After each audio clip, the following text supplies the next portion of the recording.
Good morning Good everyone. morning, everyone.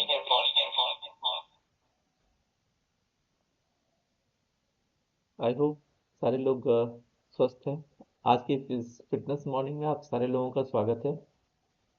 और आप सारे लोगों से रिक्वेस्ट यही रहेगा कि जितने भी लोग जुड़ रहे हैं वो अपना माइक चेक कर लें। माइक ऑफ रहना चाहिए क्योंकि आज लिंक ओपन नहीं हो पा रहा है किसी भी कारण से।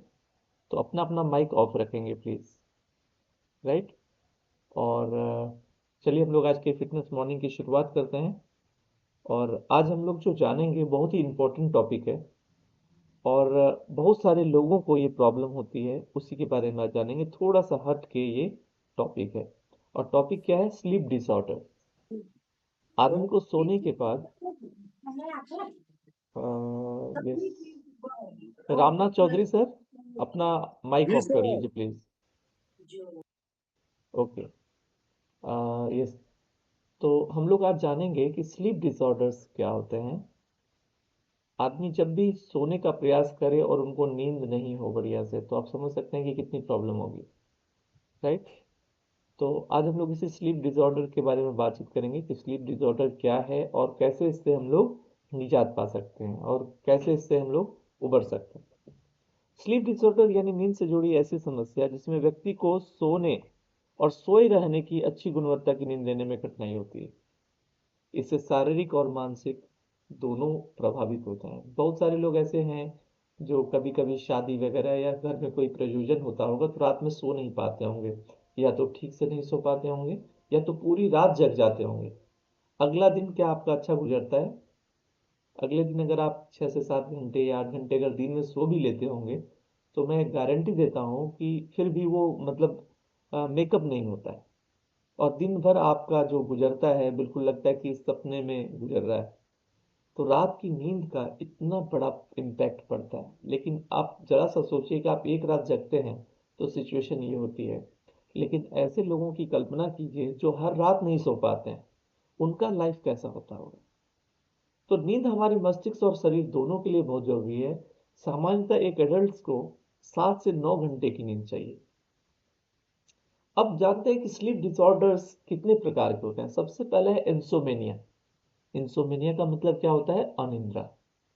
ये सबसे आम नींद विकार है। इसमें व्यक्ति को सोने में कठिनाई होती है, बार बार उनका नींद टूटता है, सुबह बहुत जल्दी वो जग जाते हैं और नींद पूरा न होने का एहसास होता है।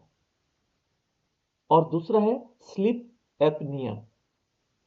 इसमें क्या होता है? नींद के दौरान सांस रुक रुक कर चलता है, तेज खर्राटे होते हैं, दम घुटता है और दिन में ज्यादा नींद आती है। इसको स्लीप एपनिया बोलते हैं। और तीसरा है नार्कोलेप्सी।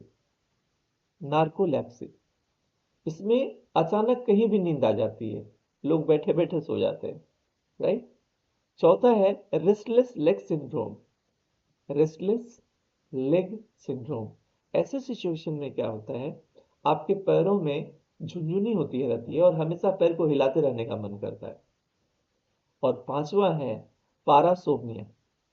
इसमें बहुत सारे लोगों को आप देखते होंगे नींद में चलने की बीमारी होती है, नींद में बड़बड़ाने की आदत होती है और नींद में कभी कभी डर भी जाते हैं। ये सारी बीमारी दोस्तों, हम लोग सोचते हैं कि ऐसे ही अचानक किसी का हो जाता है, नहीं। ये सारी बीमारी है। तो चलिए हम लोग आज दो बीमारी को कवर करते हैं, इंसोमेनिया और स्लीप एप्निया। इंसोमेनिया में क्या होता है? इंसोमेनिया है क्या? इंसोमेनिया एक ऐसी स्थिति है जिसमें व्यक्ति को पर्याप्त और अच्छी नींद नहीं मिलती। चाहे उसे सोने का मौका मिले ना मिले, अच्छा बेड हो नहीं हो, उससे कोई मतलब नहीं। इसमें भी दो तरह के स्लीप इंसोमेनिया होते हैं। पहला क्या है? एक्यूट, और दूसरा है क्रोनिक। एक्यूट में क्या है? छोटा जैसा होता है, कुछ दिनों या हफ्ताओं तक चलता है। और क्रोनिक जब लंबे समय तक 3 महीने या उससे अधिक चलता है तो उसे क्रोनिक इंसोम्निया बोलते हैं। इसके कारण क्या होते हैं? सबसे पहले मेंटल, अगर किसी के पास स्ट्रेस, एंजाइटी, डिप्रेशन या फिर फैमिली में कोई प्रॉब्लम है तो उसकी वजह से प्रॉब्लम होता है। इसके बाद क्या है? अगर फिजिकल रीजन है। दूसरा है अगर हमारे शरीर में कहीं भी दर्द है, हार्मोन इम्बैलेंस हो रहा है, थायराइड है, अस्थमा है, तो भी ये प्रॉब्लम हो सकता है। तीसरा प्रॉब्लम क्या है? Life style. अगर हम मोबाइल टीवी का ज़्यादा उपयोग करते हैं, चाय कॉफ़ी ज़्यादा पीते हैं, देर रात तक जगते हैं, और हमारा लाइफ स्टाइल कुछ भी बैलेंस नहीं है, तो भी ये हो सकता है। इसका लक्षण कैसे है, कैसे पता चलेगा कि हमको इंसोमेनिया हो गया? सोने में 30 मिनट से ज़्यादा का अगर समय लगे, रात में कई बार नींद टूटे, सुबह उठने के बाद थकान महसूस हो, चिड़चिड़ापन, मेडिटेशन नहीं कर पाए, सर दर्द हमेशा रहे और काम में मन नहीं लगे, तो इंसोमेनिया के लक्षण हो सकते हैं। इसका साइड इफेक्ट भी है। क्या साइड इफेक्ट है? मेमोरी इससे कमजोर हो जाती है, ब्लड प्रेशर हाई हो जाता है, हार्ट जो प्रॉब्लम है इसका रिस्क बढ़ता है, मोटापा हो सकता है, मेंटल स्ट्रेस बढ़ता है और हमारा जो वर्किंग एफिशिएंसी है, कार्य क्षमता है, वो कम हो जाता है। इसका उपचार कैसे करें? कुछ चीजें हैं जिसको चेंज करके हम इसका ट्रीटमेंट खुद से कर सकते हैं। सबसे पहले हम अपने जीवन शैली में सुधार करें। दोस्तों, जीवन शैली में सुधार करके हम लोग सब बीमारी से बच सकते हैं। तो इससे भी बचने के लिए जीवन शैली में सुधार करना है। क्या करना है? रोज एक ही समय पर सोएं और उठें। जो आपका टाइम होता है उसको एकदम फिक्स कर लीजिए, कितने बजे हमको सो जाना है, इतने बजे उठ जाना है। और सोने के 1 घंटे पहले मोबाइल को साइलेंट मोड में डाल दें या ऑफ कर दें। सोने से पहले हल्का भोजन करें, भारी भोजन कभी मत करें, नॉनवेज कभी मत लें। शाम के बाद 6 बजे या 7 बजे के बाद चाय कॉफी कभी ना लें।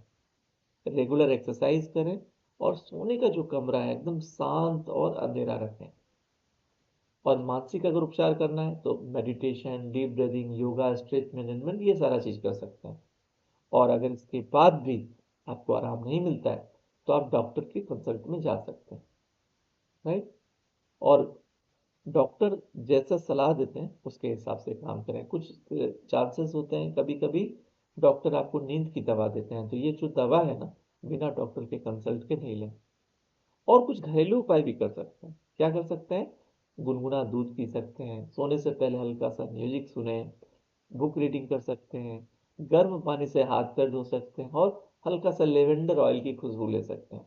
डॉक्टर से कब मिलना चाहिए? डॉक्टर से जब 2-3 सप्ताह से अधिक का प्रॉब्लम हो ना, तब डॉक्टर से मिलिए, राइट। और जब प्रॉब्लम ज़्यादा हो रहा है, खर्राट ज़्यादा हो रहे, आप जब खर्राटे ज़्यादा ले रहे हैं या सांस रुक रहा है बार बार, तब इसके लिए डॉक्टर से ज़रूर मिलें। अब हम लोग स्लीप एपनिया की बात करते हैं। स्लीप एपनिया में क्या होता है?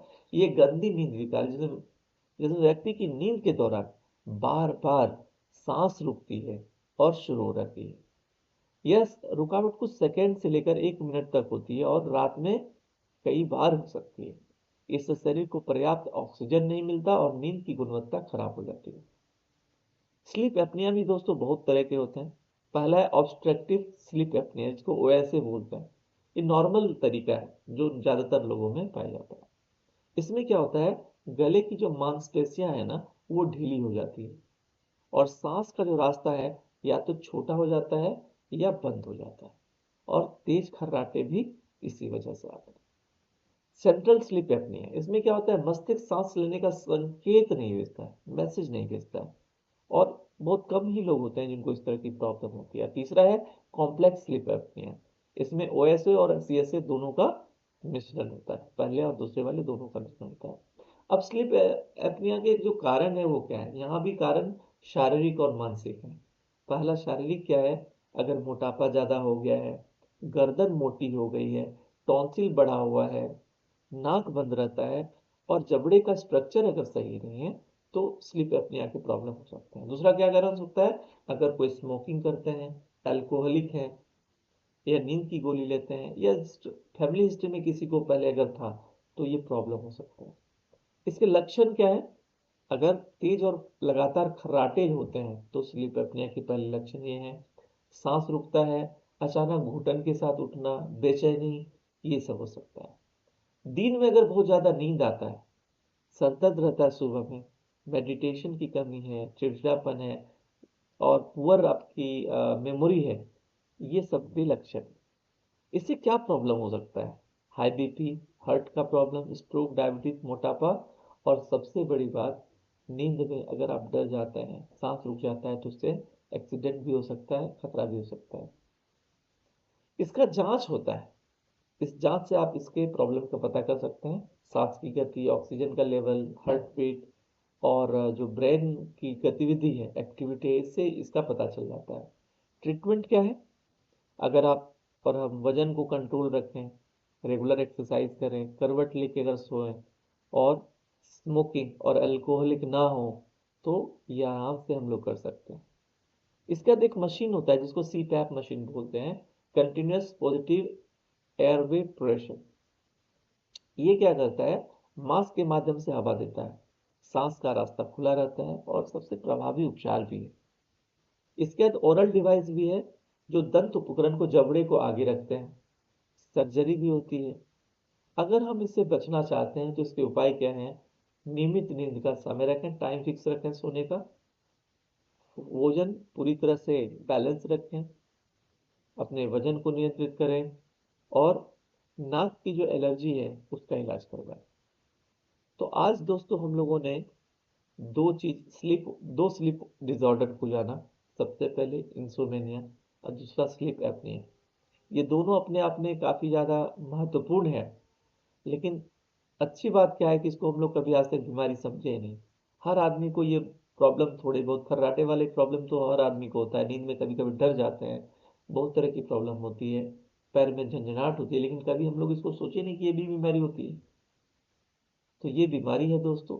इसको ठीक करने के लिए जितने भी तरीके को मैंने बताया, उसको ध्यान से हम लोग अपना सकते हैं। याद रखिए, अगर प्रॉब्लम को पहले ही फाइंड आउट कर लिया जाए और उसका ट्रीटमेंट कर लिया जाए, तो बाद में चल के बड़े प्रॉब्लम को हम लोग अवॉइड कर सकते हैं। तो आज का ये जो फिटनेस मॉर्निंग सेशन है, उसको हम लोग यहीं पे ओवर करते हैं। फिर हम लोग मिलते हैं कल नए सेशन के साथ, नए एक्साइटमेंट के साथ और नए टॉपिक के साथ। Okay, bye bye everyone, have a nice day.